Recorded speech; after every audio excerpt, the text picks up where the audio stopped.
لیکن یہ مجھے معلوم ہوا کہ شاید ان کی پاک پیک سے کوئی ایسی بات چیت ہوئی جس پر انہوں نے پاک پیک پر کیس کیا. لیکن اب عدیل راجہ جو رپورٹ کر رہے ہیں، اور کل پرسوں ڈاکٹر معید نے بھی نام تو کسی کا نہیں لیا تھا، لیکن وہ بھی کوئی ایسی ہی سٹوری کر رہے تھے، اور آج عدیل راجہ نے بھی تقریباً وہی سٹوری کی ہے کہ کوئی پاکستان کے جو طاقتور حلقے ہیں وہاں پر کوئی میٹنگ ہوئی ہے، جس میٹنگ میں اب پاک پیک کے متوازی ایک اور پیک کھڑا کیا جا رہا ہے. اور میرے خیال میں یہ سارا غصہ جو کچھ رچرڈ گرینل کے ٹویٹس ہیں، جو امپیکٹ رچرڈ گرینل ڈال رہے ہیں، اس کو اب کسی طریقے سے ہینڈل کرنے کے لیے پاکستانی اسٹیبلشمنٹ غالباً پاک پیک کو توڑنا چاہتی ہے، پاک پیک کو نقصان پہنچانا چاہتی ہے، اور اس کے لیے اب عدیل راجہ کلیم کر رہے ہیں رپورٹڈلی کہ نیا پاک پیک کھڑا کیا جا رہا ہے، اور اس میں وہ کہہ رہے ہیں کہ پاکستان کے سفیر بھی اور کامران راؤ اور کوئی اور طاقتور لوگ ہیں جن کی میٹنگ ہوئی ہے. اب یہ ایگزیکٹلی نہیں پتہ یہ میٹنگ کہاں ہوئی ہے. ہم عدیل راجہ سے بات کرنے کی کوشش کریں گے، فردر انفارمیشن لینے کی کوشش کریں گے. ایٹ دا سیم ٹائم امید کریں گے کہ عدیل راجہ کے اس کلیم کو کامران راؤ جواب بھی دیں گے. اگر وہ جواب دیں گے تو وہ بھی آپ کے سامنے رکھیں گے. لیکن یہ ساری چیز ہے بڑی ڈسٹربنگ کہ اگر ایسا ہو رہا ہے تو یہ بہت ہی ڈسٹربنگ ہوگا پاکستانی ڈائسپورا کے لیے کہ ایک اتنا افیکٹو فورم پاکستانیوں کے لیے جو ہے اس کو بھی اب چودھری نظام الدین جو ہیں وہ امریکہ کے اندر کنٹروورشل بنانے کی کوشش کر رہے ہیں ایز پر عدیل راجہ سٹوری. تو اب چلتے ہیں اگلی خبر کی طرف. یہ تو ہم نے آپ کے سامنے رکھ دی کہانی ساری کہ کس طریقے سے جو کچھ امریکہ میں ہوا تھا اس نے ظاہر ہے جو چودھری نظام الدین ہیں ان کو ان کے ہوش اڑا رکھے، ان کو پریشان کر رکھا ہے. اور پچھلے دنوں آپ کو ہم نے یہ بھی بتایا کہ جاتی عمرہ میں ایک میٹنگ ہوئی تھی جس میں ہندوستان سے کچھ لوگ آئے تھے، اور وہ خفیہ میٹنگ کے اندر بھی یہی التجا کی گئی ہے جو ہمارے پاس دوبارہ آپ کو کہا کہ انکنفرمڈ نیوز ہے. یہی التجا کی گئی ہے کہ ٹرمپ سرکار کو کسی طریقے سے آپ مینج کر کے دیں. اگلی خبر آپ کے سامنے مری سے رکھتے ہیں، جی پی او چوک سے، جہاں پر پوری رات تقریباً پوری رات کا مطلب ہے کہ رات 11 ساڑھے 11 سے لے کے صبح کے 3-4 بجے تک وہاں پر پولیس اور نوجوانوں کا جو ہے وہ ایک دوسرے کے ساتھ مقابلہ ہوتا رہا ہے. نوجوان تو نہتے ہی تھے، پولیس ظاہر ہے لاٹھی بردار تھی اور آنسو گیس اور دوسری چیزیں. اب وہ جی پی او چوک پر آپ کو پتہ ہے کہ 14 اگست ہو یا وہاں پر نیو ایئر ہو تو بہت سارے من چلے نوجوان جو ہیں وہ اکٹھے ہو جاتے ہیں. اور انہوں نے جیسے ہی نوجوان اکٹھے ہوئے تو ان کی زبان پر ایک ہی نام ہوتا ہے. جہاں بھی پاکستانی زیادہ تعداد میں اکٹھے ہوتے ہیں تو آج کل ایک ہی نام لیتے ہیں اور وہ ہے قیدی نمبر 804. تو وہاں پر عمران خان کے نعرے بھی لگے اور قیدی نمبر 804 کے نعرے بھی لگے، اور پولیس کو جیسا کہ کہا گیا تھا کہ یہاں نعرے نہیں لگنے دینے، پولیس ان کے اوپر جھپٹی لاٹھی لے کر، اور جب پولیس لاٹھی چارج کرتی تھی تو یہ جو نوجوان تھے یہ تھوڑا پیچھے ہو جاتے تھے، تھوڑا بھاگ کر اپنی جان بچا لیتے تھے. جیسے ہی پولیس تھمتی تھی یہ پھر آ کر جی پی او چوک پر عمران خان زندہ باد کے نعرے لگاتے تھے. تو یہ ساری رات کل کام چلتا رہا. حالانکہ ہم نے آپ کو پہلے بتایا تھا کہ پولیس کی پورے پنجاب کے اندر خصوصاً اور اسلام آباد میں ڈیوٹی لگی تھی کہ نیو ایئر کے یہ ساری جو سیلیبریشنز ہوں گی اس میں قیدی نمبر 804 کے نعرے یا عمران خان کے نعرے کہیں نہ لگ پائیں. لیکن اس کے باوجود ہم جی پی او چوک سے جو آپ کو ویڈیوز آپ کے سامنے رکھ رہے ہیں یا سوشل میڈیا پہ پڑی ہیں وہ ساری رات یہی سب کچھ چلتا رہا. اگلی خبر جو ہے وہ بہت ہی انٹرسٹنگ خبر ہے، اور وہ خبر ہے مشاہد حسین سید صاحب نے ایک انکشاف کیا ہے. انہوں نے انکشاف کیا ہے کہ پچھلی ملٹری ہائی کمان جو تھی، جنرل باجوہ کی طرف اشارہ کر رہے ہیں وہ، انہوں نے یہ آفر کی تھی، امریکہ کو ہی آفر کی ہوگی جو ان کی خبر سے لگتا ہے، کہ اسرائیل کو تسلیم کر لیتے ہیں اور ہم اپنا میزائل پروگرام جو ہے اس پر بھی سمجھوتا کر لیتے ہیں، اس کی رینج کم کر دیتے ہیں، اور آپ جو ہیں بدلے میں ہمیں تھوڑا سا کمفرٹیبل کر دیں. کمفرٹیبل میں آپ ایکسٹینشن ہی مانگتے زیادہ، اور دوسرا آپ یہ مانگتے ہیں کہ جو آپ ڈکٹیٹرشپ کر رہے ہوتے ہیں، ہیومن رائٹس کو وائلیٹ کر رہے ہوتے ہیں، جو آپ تباہی مچا رہے ہوتے ہیں، اس پر امریکہ جو ہے وہ آپ کی طرف دیکھنے کی بجائے دوسری طرف دیکھے اور آپ کے بارے میں کوئی بیان نہ دے. اب جب ہم تمام تجزیہ ہی دے سکتے ہیں اس کے اوپر، جو ہمارا تجزیہ بنتا ہے جب مشاہد حسین سید صاحب کی بات کو دیکھتے ہیں، پھر حامد میر صاحب کا جو سٹیٹمنٹ ہے کہ جنرل باجوہ چاہتے تھے کہ اسرائیل کو تسلیم کر لیا جائے، نسیم زہرا صاحبہ کی بھی کچھ سٹیٹمنٹس ہیں، ہندوستان اور پاکستان کی جنگ، اسلحہ اور جنرل باجوہ کے بارے میں، اور پھر جو تمام چیزیں آپ اکٹھی کرتے ہیں تو آپ کو سمجھ آتی ہے کہ جنرل باجوہ اپنی کرسی کے لیے پاکستان کا ہر قسم کا اسٹریٹجک مفاد جو ہے وہ بیچنے کو تیار تھے۔ تو اب مشاہد حسین سید نے یہ جو ریویل کیا ہے کہ جنرل باجوہ نے پاکستان کا جو میزائل پروگرام ہے اس پر بھی سودا کر دیا تھا۔ اب یہ سب کچھ جس سے ہم نے 2.5 سال پہلے انکاؤنٹر کیا، اس سے پہلے بھی لوگ ایسی باتیں کرتے تھے اور ہم یہ سمجھتے تھے کہ یہ فلمی باتیں، کیسے ہو سکتا ہے کہ کوئی پاکستانی، اور وہ بھی پاکستان کا آرمی چیف جو ہے، وہ پاکستان کے اتنے اسٹریٹجک جو انٹرسٹ ہیں اس پر سودے بازی کر لیں۔ ہم یہی سمجھتے تھے کہ یہ خواہ ایک بغض ہے، یہ خواہ نفرت کا اظہار ہے، اس میں اور کچھ نہیں ہے، یہ صرف اور صرف ایک فلمی باتیں ہیں، ڈرامائی باتیں ہیں۔ حقیقت میں کیسے ہو سکتا ہے کہ ملک کا آرمی چیف جو ہے وہ جا کر آپ کے میزائلوں کا سودا کر دے، یا آپ کو اسرائیل تسلیم کرنے، یا پاکستان کی عوام کے خلاف کوئی بات کر دے؟ لیکن پھر 2-2.5 سال میں جو کچھ ہم نے دیکھا ہے اور جو کچھ ہم نے جنرل باجوہ کو کرتے دیکھا، اس سے پتہ چلا کہ یہ باتیں فلمی نہیں ہیں ہمارے لیے، کیونکہ یہ باتیں بہت معیوب ہیں۔ مجھے ابھی بھی یاد ہے کہ میں اپریل 2022 میں اپریل 2022 میں جب ہماری حکومت گری، اس کے بعد میں امریکہ آیا اور مجھے ایک ایئرپورٹ کے اوپر روکا گیا اور میرے سے بہت لمبا انٹرویو لیا گیا، انٹرویو کہہ لیں یا اس کو آپ نے جو بھی کہنا ہے۔ کافی دیر مجھے الگ بٹھایا گیا اور اس میں میرے سے سوال و جواب تھے۔ اس میں کچھ سوال و جواب ایسے تھے جو میری جو پوزیشن تھی پرائم منسٹر عمران خان صاحب کے ساتھ، اور میں ان کے ساتھ رشیا گیا تھا، اس کے بارے میں وہ سوال جواب تھے۔ اور جب میرے سے وہ سوال پوچھے گئے تو میں نے ایک ہی جواب دیا کہ وہ پریویلیجڈ انفارمیشن ہے،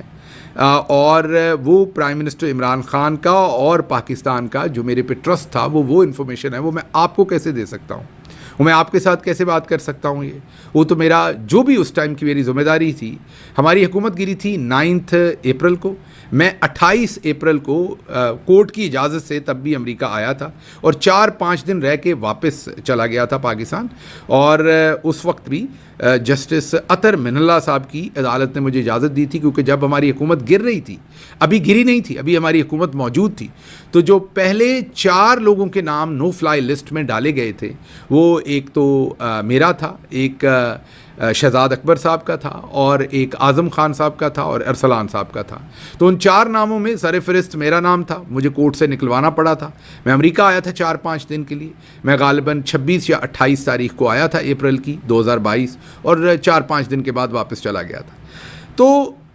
تو جب ہم سے کبھی کوئی ایسا کویسچن ہوا تو ہمیں تو یہ لگتا تھا کہ نہیں، ہمارے ملک کا مفاد جو ہے وہ ہمارے اوپر اولین ہمارا فریضہ ہے، اور ہم تو ایون جو ایسی انفارمیشن جو پبلک نالج میں تھی، اب میرے پاس کوئی سیکرٹ انفارمیشن تو نہیں ہونی تھی نا رشیا کے اوپر، میں تو میڈیا کو ڈیل کرتا تھا، لیکن اس کے باوجود جو پبلک ڈومین میں انفارمیشن تھی، میرا ضمیر وہ بھی مجھے اجازت نہیں دیتا تھا کہ میں کسی اور فورم کے اوپر اس پر بات کروں جو اخباروں میں چھپ چکی ہو، پبلک نالج ہو، اور میں اسے بھی پریویلیجڈ انفارمیشن کہہ رہا تھا کہ نہیں، اس پر میں کوئی بات نہیں کرنا چاہوں گا۔ تو ہمیں یقین نہیں ہوتا تھا، لیکن پچھلے 2-2.5 سال میں جب ہم نے دیکھا کہ یہاں اپنے مفاد کے لیے کیا کچھ نہیں کر دیا جاتا، اور پھر ہم نے یہ بھی دیکھا کہ جنرل باجوہ کے ہی زمانے میں ایک پاکستان کے ملٹری جنرل جاوید اقبال صاحب کو پاکستان کے ساتھ غداری اور جاسوسی کرنے کے الزام میں ان کو سزا دی گئی، کورٹ مارشل کیا گیا، اور پھر جنرل عاصم منیر نے انہیں آ کر معاف کر دیا۔ اب اگر جنرل باجوہ نے یہ سزا دی تھی تو اس کا مطلب ہے کہ ملٹری کا کوئی جنرل جو ہے وہ غدار ٹھہرا تھا اور جاسوس ٹھہرا تھا۔ اب جو پریڈ اور بےعزتی جو ہے وہ سیاسی لوگوں کی جاتی ہے، جنرل باجوہ نے ان کی نہ کی، اور ان کو جو بہرحال کورٹ مارشل ہوا اس کے بعد آتے ہی جنرل عاصم منیر نے ان کو چھوڑ دیا۔ اب اگر وہ جھوٹے تھے اور انہوں نے غداری کی تھی تو پھر چھوڑنے کی بات سمجھ نہیں آتی، اور اگر غداری نہیں کی تھی، ان پر جنرل باجوہ نے جھوٹا الزام لگایا تھا، تو پھر وہ پروسیکیوٹ ہونے چاہیے تھے۔ لیکن یہ تو ان کے اندر کا معاملہ ہے، وہ جانے اور ان کا کام جانے۔ لیکن میں یہاں یہ بتا رہا ہوں کہ یہ جو باتیں ہم سنتے ہیں کہ میزائل پروگرام پہ سودا کر دیا، پہلے تو یقین نہیں آتا تھا، لیکن اب مشاہد حسین سید صاحب جتنے یہ وثوق سے کہہ رہے ہیں اور جو عوامل اوور آل ہم دیکھتے ہیں، سمجھ آتی ہے کہ ایسا ہو سکتا ہے اور شاید ضرور ہوا ہوگا۔ اچھا جی، کابینہ نے فیصلہ کیا ہے کہ سعودی عرب کو ریکوٹیک کے 15% شیئرز 54 کروڑ روپے میں 54 کروڑ ڈالرز میں فروخت کرنے ہیں۔ ریکوٹیک آپ کو پتہ ہے سونے کے ذخائر بلوچستان میں، اور جو اس میں حصہ ہے